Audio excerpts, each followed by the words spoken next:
Welcome back to Mr. Dreadmere. Tonight, I have 9 true creepy snowed in cabin visitor horror stories. Before we begin, make sure you're subscribed, because once you step onto the Mr. Dreadmere, you don't walk alone.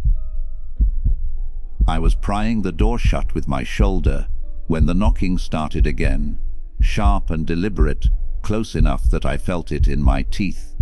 I yelled that I was coming and slid the bolt back, just as another knock landed.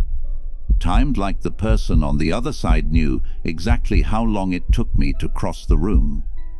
When I pulled the door open, the man stood there breathing hard, snow packed into his beard, his eyes darting past me like he was checking corners. He said my name before I said anything, which made my stomach drop. And then he asked if he could come in, because he could not feel his feet anymore. I let him in, because that is what you do when someone looks like that, because the wind was loud enough that you could not ignore it, and because my brain was still catching up to the fact that a stranger knew my name. He stepped over the threshold and did not hesitate. He did not test the floor. He did not glance down. He took 2 steps in, then shifted his weight to avoid the board just inside the door, the one that groans like an animal when you put pressure on it. I flinched at the sound that did not happen. He smiled, like he had noticed my reaction, and said he did not want to wake anyone. I told him there was no one else, and he nodded as if that was what he had expected. He hung his coat on the nail by the stove without asking, then moved around the table, careful to place his boots where the boards were solid. The way he moved made my skin prickle. I had learned the floor by living on it, by stepping wrong at night and cursing. He moved like he had memorized it. When I asked how he knew where to step, he said he listened. I laughed because that sounded harmless, and because laughing felt safer than staring. He held his hands out to the stove, but did not get close, keeping his boots planted wide, like he was bracing himself. He asked how long I had been up there alone. I told him the truth, that I had come up for a week to check the place and cut a little wood, and that the storm had trapped me. He said storms did that, then asked if I had heard about the man who went missing near the creek years ago. The way he said years ago was casual, like he was talking about a broken tool. I told him I had heard stories, nothing solid. He nodded again and said stories stick to places like this. I poured him coffee and slid the mug across the table. He caught it before it hit the knot in the wood that makes it wobble. My hand shook. He noticed and told me to sit, that I looked tired. When I sat, he stayed standing, shifting his weight from heel to toe, but never stepping on the dark patch near the stove where the floor dips. I asked him his name. He said it was Thomas, then corrected himself and said everyone called him Tom. He asked if I remembered a man named Arthur. The name hit me harder than it should have. Arthur was the logger who had owned the cabin before my uncle bought it. He had vanished one winter, and people whispered about it, but there had never been proof of anything. I told Tom that Arthur had been gone a long time, and that I did not know him. Tom said he had known him well enough to know where not to stand. He laughed when he saw my face, then apologized and said he was joking, that he was cold and talking too much. He finally sat, easing himself down on the bench without touching the board that splits if you put weight on it.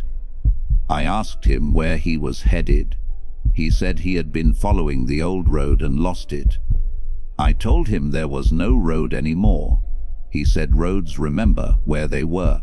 As the night dragged, he asked questions that felt like tests. Where did I keep my tools? Had I checked the crawl space since I arrived? Did the floor always smell like wet iron when the stove got hot? I answered what I could, and lied when I felt cornered. When he asked about the hatch, I pretended not to understand. He watched me closely, then said it was good. I did not use it much.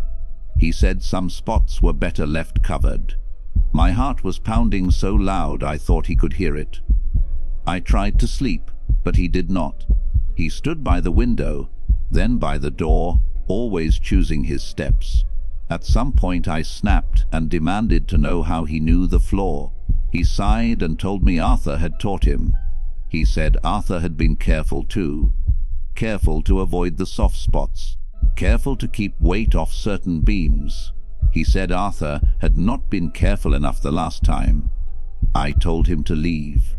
He looked at the door, then at the floor, and said he could not leave yet. He asked me to listen. When I did, I heard it, a faint tapping from beneath us, like knuckles on wood. My mouth went dry. Tom said the tapping came and went, that it followed weight. He said when Arthur went missing, people searched the woods and the creek, but no one thought to listen to the floor. He stepped closer to the hatch and stopped short, his foot hovering. He told me Arthur had fallen through when a beam gave way, and that the space beneath was too tight, too deep, to climb out of. He said Arthur had lived down there longer than anyone knew. I grabbed the axe and told him to back away. He raised his hands and said I should not break the floor, that it was holding more than me. He said Arthur had begged him once, had promised him anything. He said he had left Arthur there because he was afraid of what would happen if he pulled him out. He looked at me with wet eyes and said fear makes monsters out of men. He asked me to help him make it right. I did not want to believe him, but the tapping started again, louder now, following Tom as he shifted. I felt sick. I told him to get out. He shook his head and said he could not step where I was pointing, that the boards would not hold. He said Arthur knew the floor too, and that he would grab anything that came close. The tapping became scratching. I backed away until my shoulders hit the wall. Tom said we could end it together. He said if we lifted the hatch and used the rope, we could bring Arthur up and finish it. I screamed at him that Arthur was dead. He said death was not the same thing as gone. He reached for the hatch, careful as ever, and I swung the axe without thinking. The blade caught him in the shoulder, spinning him. He stumbled, his foot landing on the wrong board. The crack was sharp, final. He dropped through the floor with a sound that will never leave me. The scratching exploded into motion. Boards flexed. Something pushed up. I ran. I did not look back. I did not stop until daylight. When they found the cabin later, the floor had collapsed in one place, and they found bones tangled together beneath it, more than one set. They said the structure had been compromised for years. They said it was an accident waiting to happen. I know better. I hear the floor every time I close my eyes, and I never forget where to step. I was pulling my nephew out of the armchair when the knocking hit the door, 3 slow thuds that sounded more patient than urgent, like whoever was out there already knew we were awake. I remember thinking it was too measured to be an accident, too calm for someone lost, and I said that out loud before I even realized I had. My partner froze halfway across the room, our nephew whining in my arms because I had startled him. The knocking came again, same rhythm, same pause, and something in my chest tightened like a fist. I told my partner to stay with our nephew while I went to the door, and I hated how my voice shook when I said it. I cracked it open just enough to see a child standing there, a boy maybe 6 or 7, thin, cheeks red, hair plastered to his head. He did not cry. He did not shiver. He just looked past me into the house, eyes fixed on the staircase like he was already counting the steps. He asked if he could come in, polite as anything, and before I could think through all the reasons not to, I opened the door wider. The warmth hit him and he sighed, a long sound like relief, but he did not move closer to the fire. He stepped inside and stopped, right on the threshold, and turned his head slowly, scanning the walls, the ceiling, the corners. My partner asked him his name. He said it was Callum. He said he had been walking for a long time. When I asked where his parents were, he tilted his head and said they were tired. That was it. No more explanation. He took his shoes off neatly and lined them up by the door without being asked. We gave him soup. He held the bowl in both hands, let the steam roll up into his face, then set it aside untouched. My partner tried again with bread. He smiled and said thank you, but did not eat. Our nephew, who had been fussy all evening, stopped complaining and just stared at him, wide-eyed and quiet. When I asked Callum if he was tired, he shook his head. He said he did not sleep much. He said he listened instead. That was the first night. We put him on the sofa with blankets. He lay there with his eyes open, hands folded on his chest, staring past us at the staircase. Every time I passed through the room, I caught him watching me, tracking my movement, never blinking. When I asked what he was looking at, he said the door. He meant the attic door. It was at the top of the stairs, old and locked, and I had barely thought about it since we arrived. By morning, nothing had changed. He had not slept. He had not moved. There were no dark circles under his eyes, no signs of exhaustion. He asked if we could open the attic. I told him no, that it was locked for a reason. He nodded like he understood, but he did not look away. He followed us around the house, always a step behind, never getting in the way, never touching anything. When my partner tried to call the local police station, the line was dead.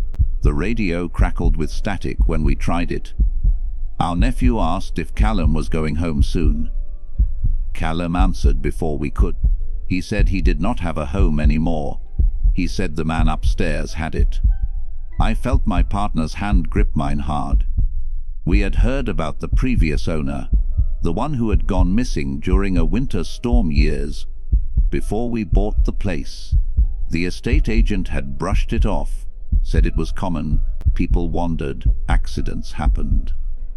I had not thought about it until that moment. That night, the knocking came again, but this time it was inside the house.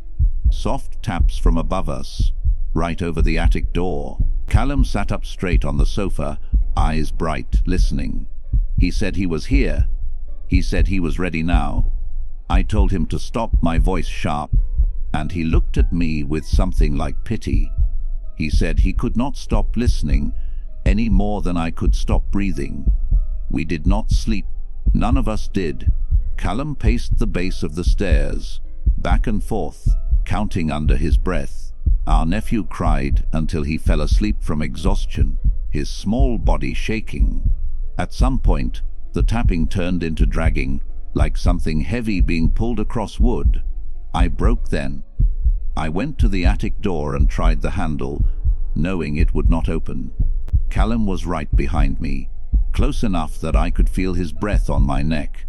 He whispered that the lock was not for us. I do not know what made me do it.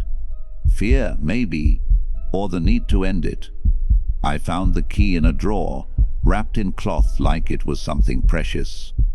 When I slid it into the lock, the tapping stopped. The silence was worse. I opened the door and the smell hit me first, damp and stale, like rot and cold metal. The attic was small, unfinished. In the corner, there was a shape that resolved itself slowly into a man, thin as a shadow. Eyes sunk deep into his skull.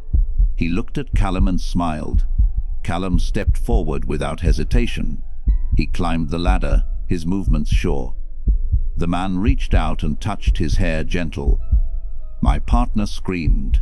I shouted for Callum to come back, that we would help him, that he could stay.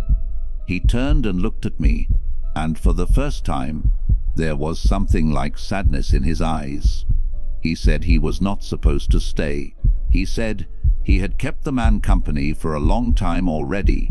The man in the attic spoke then, his voice rough, thanking us for opening the door. He said he had been so lonely.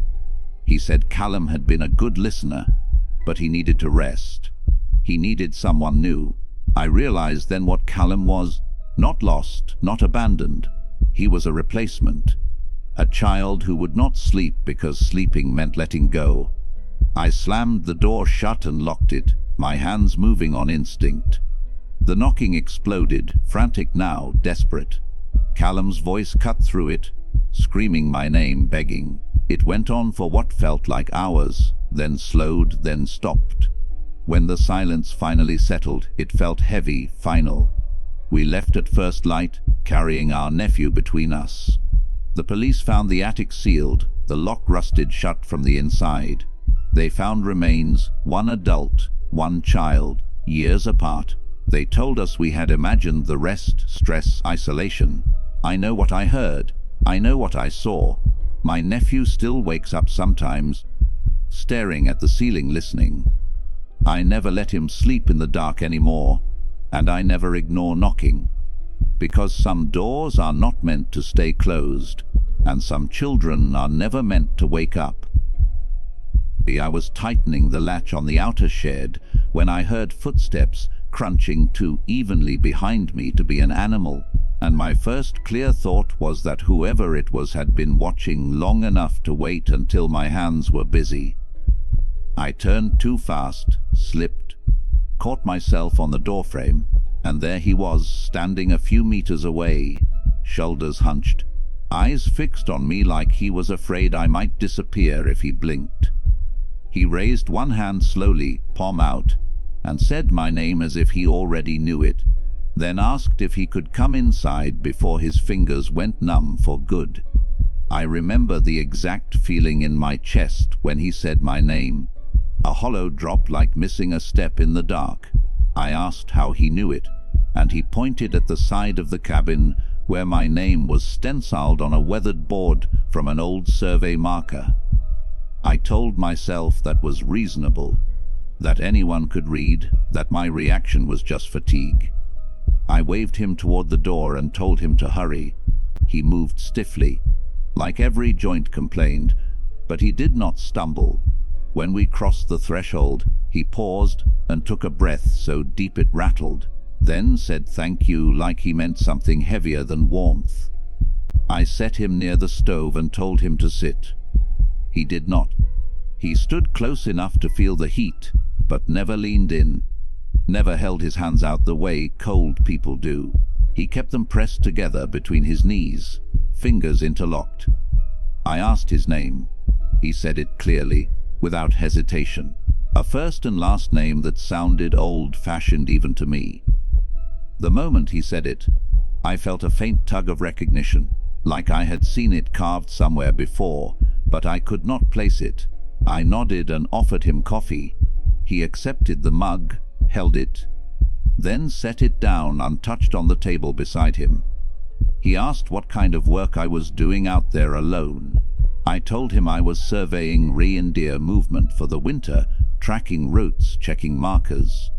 He nodded, listening too carefully, eyes never leaving my face. When I asked where he had come from, he gestured vaguely toward the tree line and said he had been walking for a long time. I asked why. He said he had missed his turn. That answer sat wrong with me, not because it was strange, but because it felt practiced. As the hours dragged, small things started to pile up. He never took off his boots. He never asked to. He did not drink the coffee or eat the bread I put out. When I moved around the cabin, he shifted to keep me in view, always polite, always apologizing if he thought he was in the way. At one point, I stepped outside to check the generator, and when I came back in, he was standing by the back wall, staring at something behind the shelves. When I asked what he was looking at, he said he thought he recognized a name.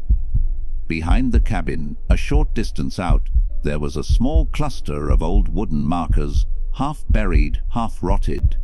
I knew they were there.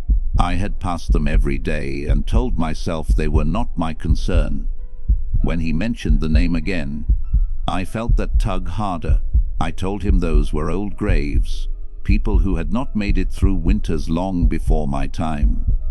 He nodded slowly, then said it was good someone remembered where they were. He said forgetting was worse than freezing.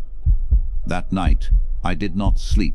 He sat at the table, back straight, eyes open, listening. Every time the cabin creaked, his head turned a fraction. I asked him if he needed rest. He said he had done enough sleeping already. I told him we would leave together when it cleared. He smiled at that, thin and tight, and said he would appreciate the company. Something about the way he said it made my skin crawl, like he was repeating something he had heard someone else say once. In the morning, the world outside was quiet in a way that felt final. He stood by the door waiting.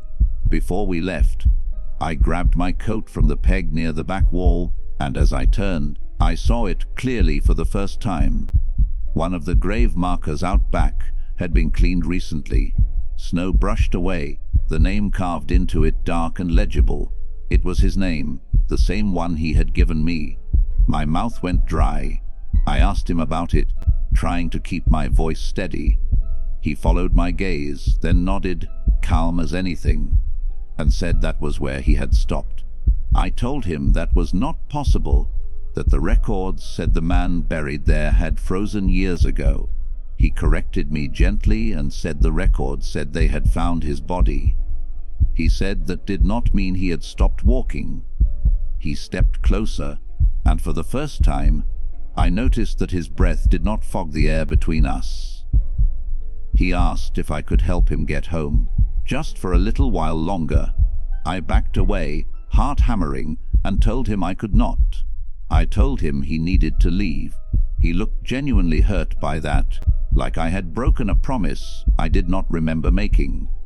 He said he had already left once, and it had not worked out well. He said the cold made things simple. It took away the parts that argued. I opened the door and pointed outside. He hesitated, then stepped forward. As he crossed the threshold, he turned and thanked me again, using my name one last time. When he walked away, his footprints stopped after a few steps, ending abruptly as if he had sunk straight down into the ground. Later, when I filed my report and checked the local records, I found the name exactly where I had seen it, the date matching the story I had half remembered. A man who froze not far from my cabin, found days later, eyes open, body pointed toward home. I never went back there after that season. I do my work closer to towns now, and every time someone introduces themselves, I listen carefully, because some names are not meant to be spoken twice. I was kneeling in front of the sink when the first knock came from the pantry door, sharp enough that I hit my head on the cabinet as I jerked upright. My first thought was that something had shifted inside, a jar falling or a shelf giving way, but the sound had weight to it, deliberate and spaced, like knuckles meeting wood. I stood there holding my breath, listening, telling myself not to be stupid, that old cabins make noise. Then it happened again, 3 knocks, slow and patient, coming from the other side of a door I knew I had locked an hour earlier. I remember saying hello out loud, my voice thin and useless in the quiet, and feeling embarrassed the second the word left my mouth. No one answered. I took a step toward the pantry and stopped, my foot hovering over the warped floorboard that creaked if you put your weight on it. I waited. Another knock came, closer somehow, even though it was coming from the same place. I told myself it had to be an animal, something trapped in the wall, but I knew the difference between scratching and knocking. This was someone asking to be let in. The cabin had belonged to my aunt, and I had inherited it the year before. I was there alone to sort through what she had left, trying to decide whether to keep the place or sell it. I had checked every door when I arrived, including the pantry. It was small, barely big enough to stand in, with shelves on 3 sides and a single light bulb that flickered when you pulled the string. I had locked it out of habit, more for the comfort of routine than any real reason. I walked closer, my heart thudding so hard I could feel it in my throat. I put my hand on the door and felt the vibration of another knock through the wood. I pulled my hand back like it had burned me. I asked who was there, hating how desperate I sounded. A voice answered, muffled but clear enough. A woman's voice, calm and almost cheerful. She said my name like she was greeting me at the grocery store. I staggered back, my mind scrambling for explanations that did not involve what I was thinking. I asked how she knew my name. She said she had been waiting a long time and that she listened when people talked to themselves. That made no sense, and yet it fit too well. I do talk to myself when I am nervous. I always have. I demanded to know how she got inside. She said she had always been there. I tried the handle, just to prove to myself it was locked. It was. Solid. The door did not budge. I told her she needed to leave, that I was calling the police. She laughed softly and said the phone would not work. And she was right. I had already tried it earlier and gotten nothing but dead air. She told me I could open the door or not, but that either way, she was already in the cabin with me. I backed away until I hit the table, my hands shaking so badly I had to grip the edge to stay upright. I asked her what she wanted. She said she wanted to come out. She said it was my turn now. I asked what she meant by that, and she went quiet for so long I thought she might be gone.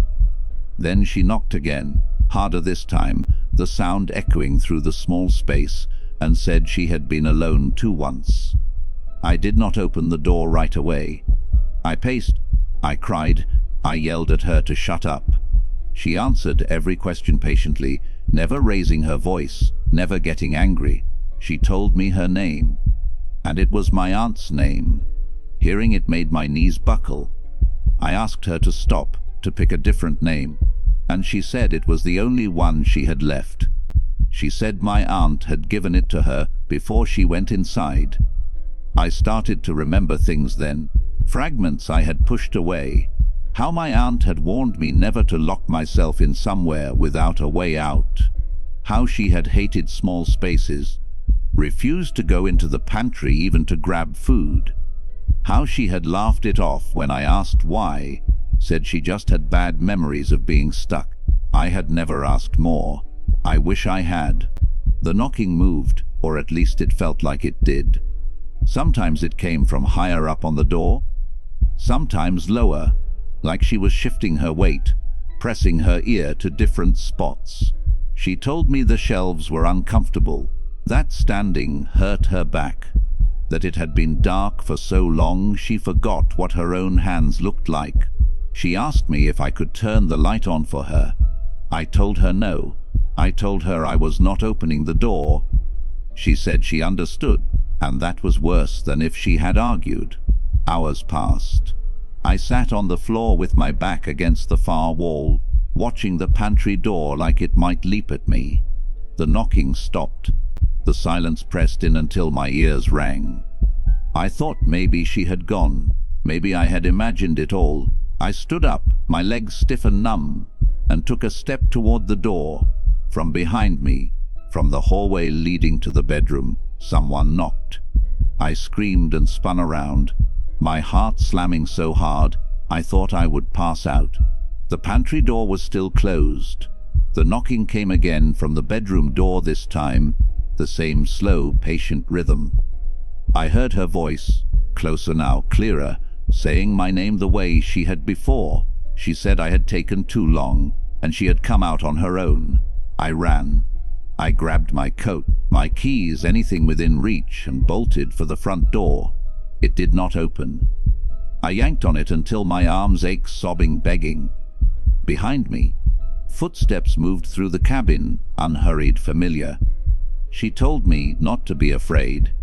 She said it would be easier if I stopped fighting it. She said the pantry was open now, and it was warm inside. I do not remember collapsing. I do remember waking up in a hospital, wrapped in blankets. my throat raw from screaming. They told me a neighbor had found me wandering the road, half frozen, miles from the cabin. They said I kept asking about the pantry, about whether it was locked. When they went to check the cabin, they found the pantry door wide open, the shelves bare, the light on. I sold the place as soon as I could. I never went back. Sometimes, late at night, I hear knocking from my closet or the bathroom door, soft and patient. I do not answer. I never answer. Because I know now that some doors are not meant to be opened, and some spaces are only empty because someone else is waiting for their turn. I was halfway through splitting kindling when the voice came from behind me, close enough that I felt breath touch the back of my neck, asking if I had a lighter.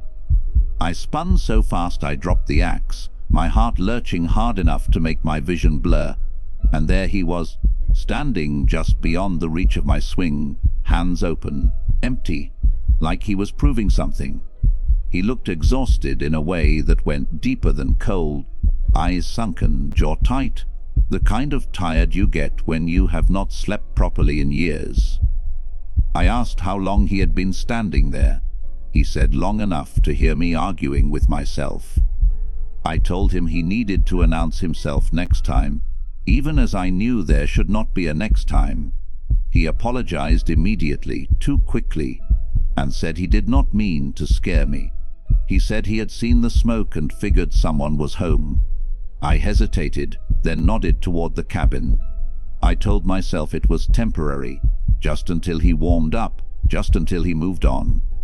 That is what I always told myself when I let people cross lines I had drawn for a reason. Inside, he sat near the stove without being asked, holding his hands out, but never quite close enough to touch the heat. I handed him a lighter, and he turned it over in his fingers like it was unfamiliar, then gave it back untouched. He introduced himself with a name that meant nothing to me. He asked mine, and when I gave it, he repeated it softly, like he was testing how it felt in his mouth. He asked what I was writing. I told him it was nothing finished. He said unfinished things were the hardest to leave alone. I had come out there to be alone. That was the point. I had told everyone I needed quiet, space, time to work. The truth was I needed distance from people who knew me, from the version of myself they still saw even when I corrected them. The cabin was supposed to be neutral ground, a place where I could exist without explanation. Watching him sit there, taking in every detail like it mattered, I felt that sense of safety thinning. He asked if I was staying through the winter. I said yes. He nodded and said the cabin like that. I laughed sharp and humorless, and asked what that meant.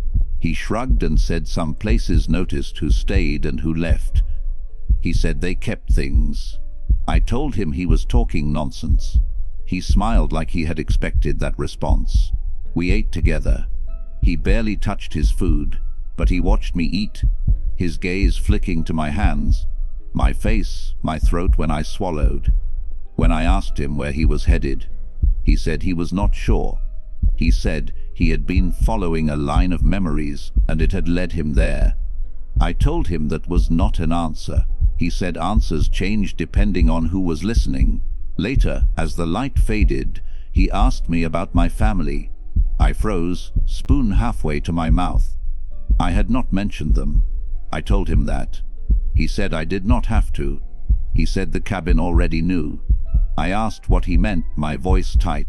He leaned back and told me about my childhood bedroom, the color I had painted the walls, the way I used to sit on the floor and write in secret notebooks, because I was afraid someone would read them.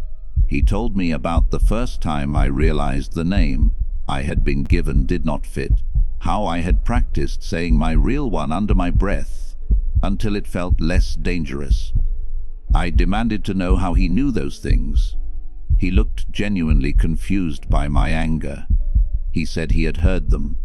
He said the cabin whispered when it was quiet enough, when someone was listening without trying to take. He said he only repeated what it gave him. I told him to stop. He did not. He told me about the night I left home. The argument, the words that had cut deepest because they had been said softly. He repeated them exactly as I remembered, tone and all. I felt sick. I told him to leave. He said he would, but asked if he could stay until morning. He said the cabin preferred not to be alone overnight. I snapped that the cabin did not get a vote. He flinched at that, then nodded, stood, and moved toward the door. Halfway there, he paused and said my old name, the one I had buried, the one I had never written down. Hearing it out loud felt like being stripped bare. I do not remember crossing the room, only grabbing his coat and shoving him toward the door, screaming at him to get out. He did not resist. He looked at me with something like sadness and said the cabin would tell someone else if he did not listen. He said it always did. He stepped outside, and before I slammed the door, he told me I was not the first person to come there to disappear. I did not sleep. The cabin creaked and sighed like it was breathing. Every sound felt intentional.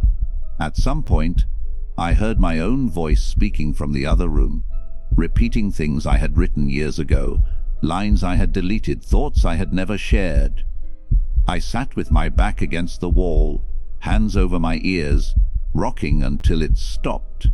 In the morning, there were footprints outside leading away from the cabin, but none leading up to it. I packed as fast as I could, hands shaking, and left that same day. Later, I learned the cabin had burned down years before I bought it, rebuilt on the same foundation after a tragedy no one liked to talk about. People had died there, people who had come to hide, to be alone with their thoughts. I still write. I just never stay anywhere long enough for the walls to learn my name. I was arguing with him about the stove when the smell changed, sharp and sweet at the same time, wrong in a way that made my tongue go numb. He had taken the poker out of my hand like a parent correcting a child and told me, gently but firmly, that I should not interfere. He said feeding the stove was his responsibility. I remember laughing because it sounded absurd, because I owned the cabin for that winter, and because he was a guest who had arrived unannounced. Then he opened the stove door, and the heat rolled out hard enough to push us both back a step. I had let him in an hour earlier, after finding him standing at the edge of the clearing, watching the chimney like he was waiting for a signal. He looked ordinary in a forgettable way, middle-aged, beard trimmed short, clothes worn but clean. He spoke German with the local cadence, knew the names of nearby trails without hesitation, and said he had been walking since morning. When I offered him a place to warm up, he accepted with relief that felt practiced. Inside, he went straight to the stove and crouched in front of it, like he was greeting an old friend. I told him to sit, to take off his coat, to let me handle it. He shook his head and said the stove needed to be fed correctly or it would sulk. I asked what that meant. He smiled and said some fires remembered what you gave them. I chalked it up to folklore, the kind of talk people use to fill silence. When I brought over a stack of split wood, he waved it away. He said that would not do. He said it burned too clean. He carried his own bundle from the corner, wrapped in canvas, and I realized then I had not seen him bring it in. I asked what it was. He said fuel, like that explained everything. When he opened the bundle, I expected coal or peat. Instead, there were pieces that looked wrong, irregular and pale beneath the suit, edges rounded in a way wood never was. The smell crept out before the heat, and my stomach tightened. I told him to stop. He did not. He fed the stove with a care that bordered on tenderness, laying the pieces in a specific order, spacing them just so. The fire took immediately, flaring brighter than it had all night. The smell thickened, clung to the back of my throat. He closed the door and finally turned to me, eyes shining. He said the stove was hungry because it had been starved for years. He said previous owners had been careless, impatient, and that was why they left. I demanded to know what he had put in there. He looked genuinely surprised by the question. He said remnants, like it was obvious. He said the mountains kept what was left behind, and the stove had been built to take advantage of that. He told me about the cabin's history, how it had changed hands too often, how people complained about the smell without understanding its purpose. He said warmth required sacrifice, and some people were more useful than others. I backed toward the door, my heart hammering. He noticed and sighed, almost regretful. He said I should not go out yet, that the stove was working and it would be a shame to waste it. He stepped between me and the door without touching me, just standing there, solid and calm. He said I could sit, eat, rest. He said he would take care of the fire. The smell grew heavier, unmistakable now, and memory slammed into me. The stories I had heard about hikers who vanished, about bones found scattered near abandoned shelters, about why this cabin was always available when others were not. I grabbed the poker again and swung, catching him in the shoulder. He grunted but did not fall. The stove door rattled, the fire roaring louder, like it approved. He grabbed my wrist, not hard enough to bruise, and told me to listen. He said the stove had a long memory, that it remembered every winter it had been neglected, every time it had gone cold. He said it would not be denied again. I wrenched free and ran for the door, throwing it open into air that burned my lungs. Behind me, he shouted my name, though I had never given it. He told me I could not outrun hunger.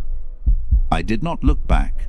I did not stop until I reached the road, until the cabin was a dark shape behind me and the smell faded enough that I could breathe.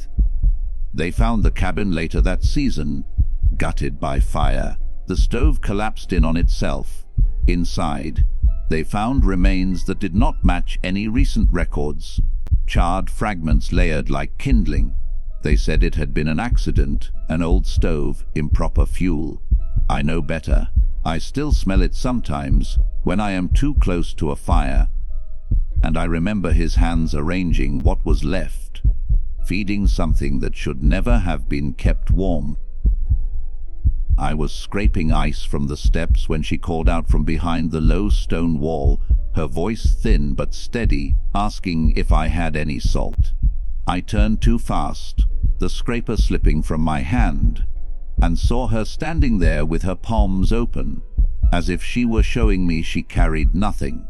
My first thought was that she should be asking for water, or food, or help, because she looked exhausted in a way that had nothing to do with cold. When I asked if she was hurt, she shook her head and repeated herself. She said she only needed salt. I told her to come inside, that she could warm up first, and she hesitated just long enough to make my skin prickle before agreeing. She stepped carefully over the threshold, eyes flicking down to the floor, then to the corners of the room, like she was checking for something only she could see. I asked her again if she was hungry or thirsty. She smiled politely and said no, thank you, just the salt. I remember thinking she sounded rehearsed, like she had practiced that answer. I grabbed the container from the shelf by the stove and held it out. She did not take it. She asked if I could pour some into her hands. That felt strange, but I did it anyway, tipping a small mound into her cup palms. She did not eat it. She rubbed it between her fingers, then nodded, satisfied, and asked for more. I felt foolish for hesitating, so I gave her another handful. This time, she stepped back and scattered it lightly across the floor near the door, her movements quick and precise. I asked her what she was doing, my voice sharper than I meant it to be.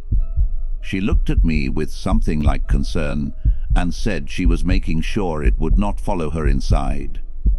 When I asked what she meant by that, she said I did not need to worry, that it had not noticed me yet. That was when I realized she was shaking, not from cold, but from effort.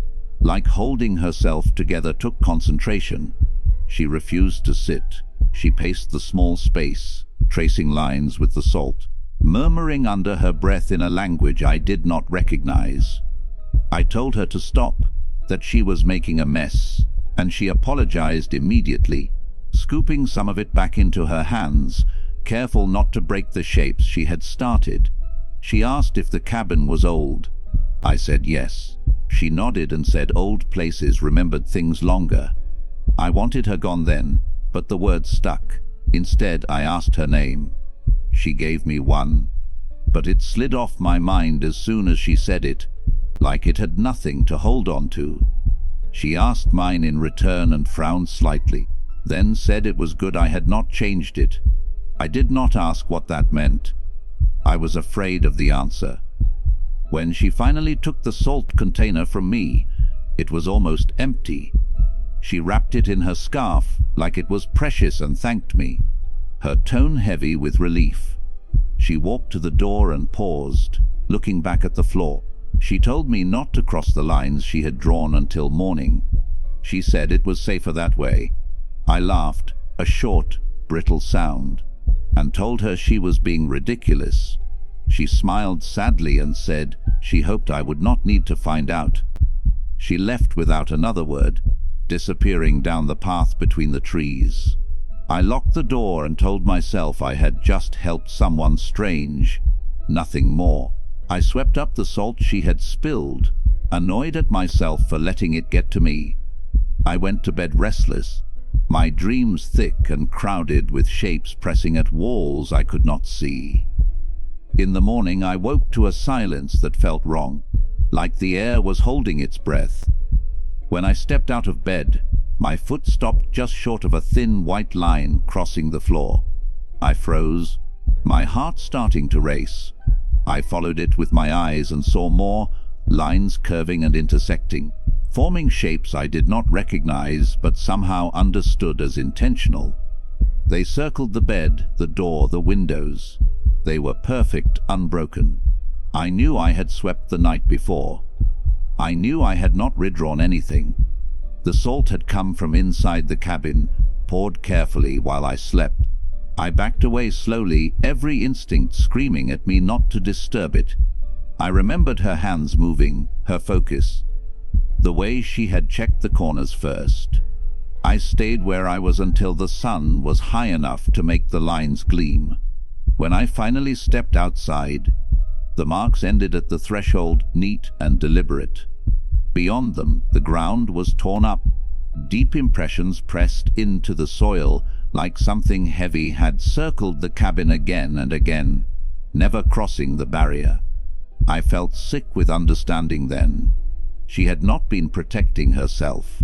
She had been protecting me. I left that day and never stayed there again. The cabin still stands empty now. Sometimes I think about the salt lines and how carefully they were drawn, and I keep a container by my door, just in case someone knocks and asks for only one thing. I was dragging the spare mattress down the hall when I realized the kid had stopped following me, and that was the first moment I felt real fear, sharp and sudden, because he had not let me out of his sight since he showed up at the door. I called his name and got no answer. The house felt too quiet, like it does when you lose track of someone in a place with too many rooms. I set the mattress down and listened, my heart starting to beat faster as I noticed where the quiet was coming from. I found him standing inches from the locked room, his face tilted up toward the handle like he was listening to it breathe. The door was old, thick, painted over so many times the edges were rounded. I told him not to touch it. He did not jump or turn. He just said, very calmly, that it was not dangerous yet. That word, yet, landed wrong. I grabbed his shoulder, not hard, just enough to get his attention, and he finally looked at me with an expression that made my stomach drop. He looked tired, but not like a kid who had skipped a nap. He looked like someone who had been waiting. He had arrived earlier that afternoon, knocking politely, hands folded in front of him, asking if he could come in because he was lost. I had believed him because he was small and clean and well-spoken, and because it never occurred to me that a child would lie that well. I asked where his parents were. He said they were busy. I asked his name. He gave me one that sounded ordinary enough, and when I repeated it later in my head, I realized I could not remember it exactly. I told myself that was just nerves. I made him a sandwich. He took 2 bites, chewed carefully, and set it down. He thanked me like an adult. When I asked where he was headed, he said he had been walking until he found the house that matched the pictures. I asked what pictures. He smiled, like he had said something silly, and changed the subject. That should have been enough to make me call someone. Instead, I showed him the spare room and told him he could sleep there for the night. Now, he stood by the locked door, like it was calling to him. I told him again to step away. He asked why it was locked. I told him it had been that way since before I bought the place. He nodded and said yes, since the fire. My mouth went dry. I had never mentioned a fire. I asked him what he meant. He said the room remembered, even if I did not. I pulled him away and shut us into the kitchen, my hand shaking as I poured water into a glass I did not need. I asked him what he knew about the house. He shrugged and said he knew what was inside that room. I told him nothing was inside. He shook his head and said it was empty now, but it had not always been. He said that was the problem. That night, I barely slept. I heard him moving around, soft footsteps, the scrape of a chair being dragged. Every time I opened my door, he was somewhere else, sitting quietly, drawing with the pencils I had given him. I did not look too closely at the drawings until morning. When I did, my hands started to sweat. Every page showed the same thing: the house from different angles, flames licking up the sides, smoke pouring out of the roof. Stick figures stood nearby watching. In every picture, one room was blacked out entirely. I asked him where he had seen the house burning. He looked at me with that same tired patience and said it had not happened yet. He said that was why he was there. I told him to stop talking like that. He asked if I wanted to see what used to be in the room. I said no. He said that was okay, because he already knew. The key was in a drawer I had never opened, taped to the back like someone had hidden it, and then changed their mind. My hands moved without permission. He stood behind me as I unlocked the door, his breath warm on my neck. When I opened it, there was nothing inside. No furniture, no boxes, no marks on the floor. Just walls covered in drawings, hundreds of them, layered and darkened with age, all showing the same thing I had seen at the table. The house burning, people watching, a child standing closest smiling. I staggered back, my head spinning. He stepped past me into the empty room and said it was almost time. I grabbed him, dragged him out, slammed the door shut, and locked it again, screaming for him to stop. He looked at me with something like relief, and said he was glad I finally believed him. He said the room stayed empty because that was safer. I drove him into town at first light. He sat quietly, watching the trees. When I pulled up to the station and turned to tell him we were there, the seat was empty. No door had opened, no footsteps. Just the drawings he had left behind on the floor, the paper already yellowing at the edges. I sold the house within the year. It burned down not long after electrical fire, they said. No one was hurt. Sometimes I think about that locked room and how empty it was, and I wonder how long it stays empty once someone stops listening. I woke up because the bed shifted beside me, the mattress dipping like someone had just stood up and for a second my half-asleep brain told me it was nothing, just my weight settling. Then I felt cold air brush my face, sharp and immediate, and I knew the door had opened.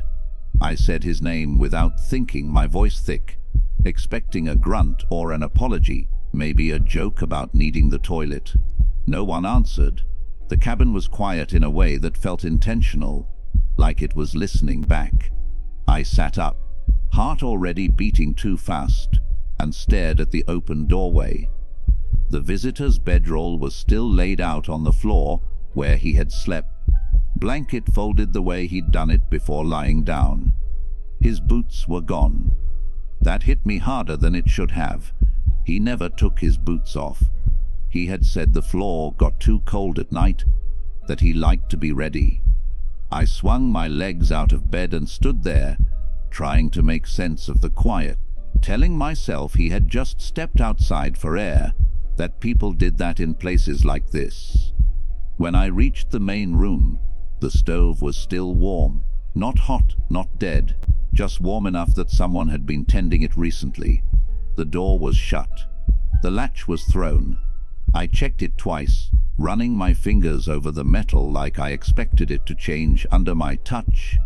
I called out again, louder this time, and the sound felt wrong in my mouth, like I was speaking into someone else's space. I had met him the night before, pounding on the door just as the light was fading, his voice calm but urgent, asking if anyone was inside. I remember hesitating longer than I should have, hand on the latch, weighing risk against decency. He stood there with snow caked up his pants and ice in his beard, eyes bloodshot but focused. He said he had misjudged the trail and needed somewhere to wait it out. He thanked me too many times when I let him in, like gratitude was something he rationed. We ate together, talked in that careful way strangers do when neither wants to share too much. He said he was heading north, then corrected himself and said maybe not. He asked about me, what I was doing so far out. I told him the truth, that I liked the quiet, that winter made things honest. He nodded at that and said winter showed you what was already there. Now he was gone, and the way he was gone felt wrong. I pulled on my coat and opened the door. The snow outside was untouched, smooth and heavy, drifted high enough that it should have swallowed anyone trying to walk through it. There were no tracks leading away from the cabin, none leading toward it either, except the ones we had made the night before, half buried now, softened by time. I stood there, cold biting through my socks, and felt the first real wave of fear wash over me. I closed the door and leaned my forehead against it, breathing slowly, telling myself there was an explanation I just hadn't seen yet. That was when I noticed the footprints on the floor behind me. They were clear as day, pressed into the thin layer of tracked in snow and ash, a second set running parallel to mine from the bedroom toward the door. They were his size, his tread. They started right beside my bed. I followed them with my eyes, my stomach twisting tighter with every step. They led straight to the door and stopped there. No smudge, no drag mark, no sign of where he went next. It was like he had stepped out of the cabin and vanished into nothing. I dropped to my knees and pressed my hand into the snow where the prints ended. It was still cold. Too cold for someone who had just passed through. I started checking everything then, moving fast, heart racing. The windows were locked. The back door was bolted. Nothing was disturbed. Nothing missing except him.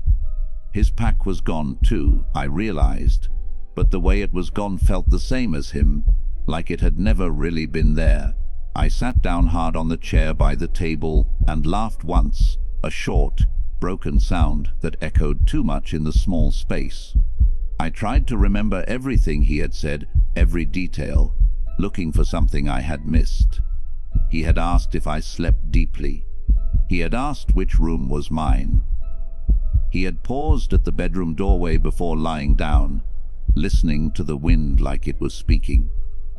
I remembered how he had stood in the doorway earlier, looking at my bed with an expression I couldn't place, and how I had shrugged it off as exhaustion.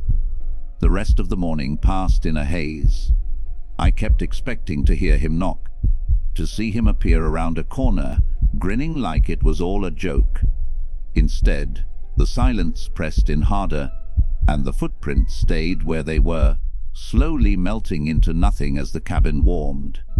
By the time they were gone, I felt like something had been erased that I needed.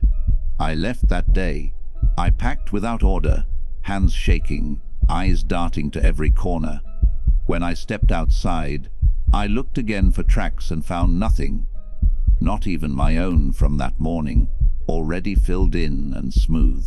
It was like the world had decided to forget we were ever there.